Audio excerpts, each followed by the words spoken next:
Bonjour à tous. Tout à l'heure sur ma page Facebook, j'ai repris le texte en rapport avec le décès du Uza. Uza qui a été frappé par l'Éternel parce qu'il avait touché au char.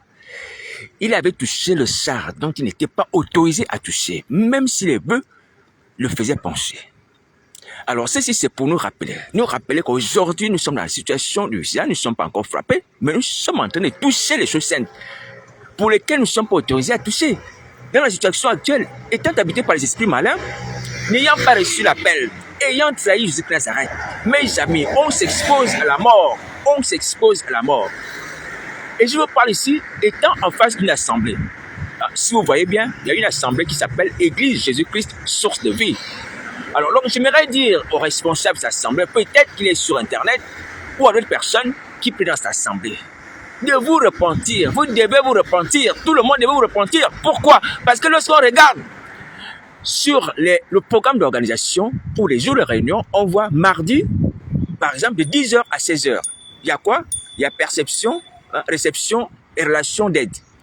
Et jeudi de 10h à 16h, on a réception pastorale et relation d'aide. Vous voyez? Donc, on a fait des programmes. On a fait des programmes en fonction des heures. C'est-à-dire qu'on ne sert même plus Christ en dehors de ces heures-là. C'est-à-dire en dehors de ces heures-là, il n'y a pas de salut. En dehors de ces heures-là, il n'y a pas de délivrance. En dehors de ces heures-là, il n'y a pas de réception pastorale. Vous voyez, on est dans l'erreur. Il faut se repentir. Il faut se repentir. On doit servir Dieu nuit et jour. Et être fidèle à jusqu'à ça, nuit et jour. Être disponible vis-à-vis des fidèles nuit et jour. Nuit et jour, nuit et jour, nuit et jour, nuit et jour. Il n'y a pas de programmation de dire que c'est à ce moment qu'on doit voir le pasteur ou pas.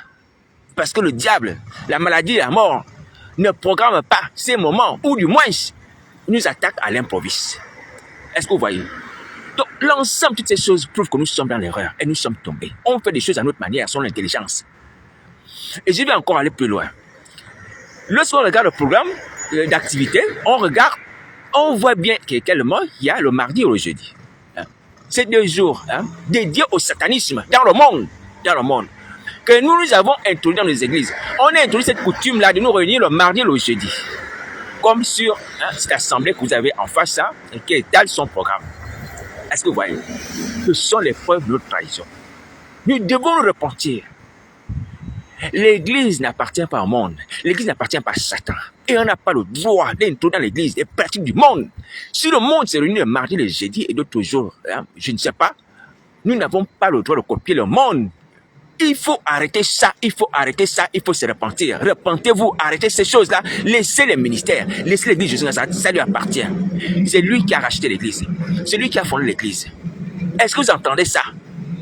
Nous sommes des brigands, des imposteurs. Il faut se repentir, sinon c'est la mort. La mort, la mort, la mort. Donc, aux femmes qui tiennent encore les micros, repentez-vous. Laissez les micros. Laissez les micros. Uza a été frappé parce qu'il avait touché l'arche. Laissez les micros. Les hommes, pareil, vous êtes tombés, vous n'avez plus cet esprit. Vous avez régné Jésus Nazareth. Laissez les micros. Allez d'abord vous réconcilier avec Christ. C'est ce qu'il dit. Que si lorsque tu présentes ton offrande à l'autel et que là tu te rappelles que ton frère a quelque chose contre toi, laisse l'offrande. Va d'abord te réconcilier avec ton frère. Laissez ce que vous faites. Laissez ce que vous faites. Et vous le faites mal aussi. Vous le faites mal. D'ailleurs que vous n'avez pas l'esprit de Christ. Quel service vous allez faire? Quel service vous allez faire? C'est le service des démons. Mais voici pourquoi Satan et ses démons sont assis dans vos assemblées. Oui? Et vous le faites d'esprit, et en sachant cela, vous êtes ennemis de la croix, ennemis de Christ, ennemis de tout homme.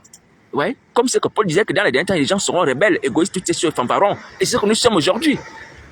Il faut se repentir. On n'a pas la nature de Christ, on n'est pas convertis. Convertissez-vous, les pasteurs, les apôtres, les évangélistes.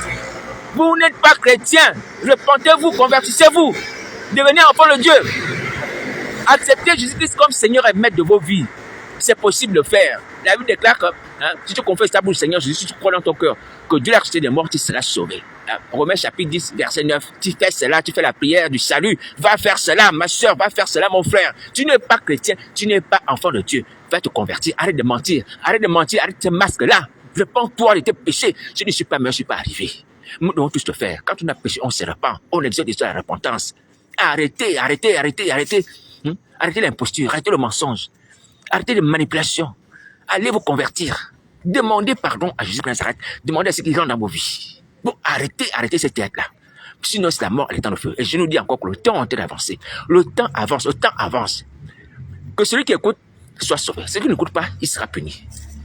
Celui qui n'écoute pas sera puni. Celui qui ne pratique pas sera puni. C'est ce que le Seigneur dit au travers de Jézabel. Il a eu du temps afin qu'elle se répande. Si elle ne veut pas se répandre sur l'impudicité, elle sera frappée de mort. Est-ce que vous entendez? Donc, l'issue de ces choses-là, c'est le châtiment. Personne ne va veiller dans la sorcellerie, dans la magie, dans la manipulation, dans l'apostasie, dans les faux Christ, dans les fausses prières, dans les fausses déclarations prophétiques. Personne. Je vous le dis, personne ne va mourir, vieillir dans ces choses-là. La colère de Christ est sur nous et son châtiment s'avance. Repentez-vous.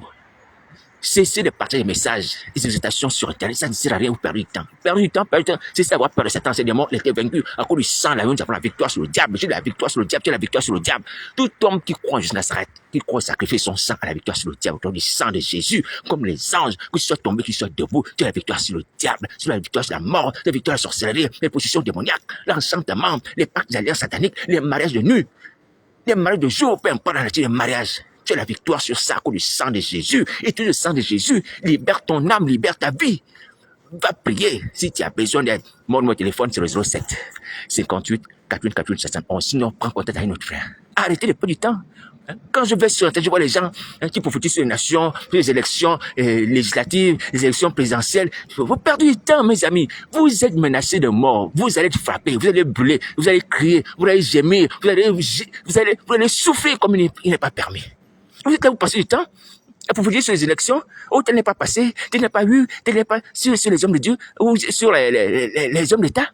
Mais regardez-moi ces gens d'individus, mes amis, qu'est-ce qui se passe dans vos cœurs, qu'est-ce qui se passe dans vos cœurs? Réveillez-vous, on est menacé de mort, Ayons un peu le bon sens, même si on a péché, les gens de Ninive ont compris cela. Ils ont compris que le message de Dieu était clair. Si dans 40 jours, ils ne se repentaient pas, ils allaient être punis. Ils sont repentis aussitôt. Vous faites quoi là? Vous faites quoi là assis? Vous faites quoi là debout devant vos écrans, téléphone, tout le temps, faites quoi là? Et en plus, vous tuez les gens. En plus, vous voyez les gens. Vous voyez? Est-ce que vous voyez ce que vous faites? Méchant comme vous êtes. Et vous voyez bien que la délivrance est possible. Vous continuez à demeurer dans la méchanceté. Moi aussi méchant. Mais repenti, pardonné à cause de Nazareth. Vous voyez? Donc, on peut changer. Moi aussi, méchant.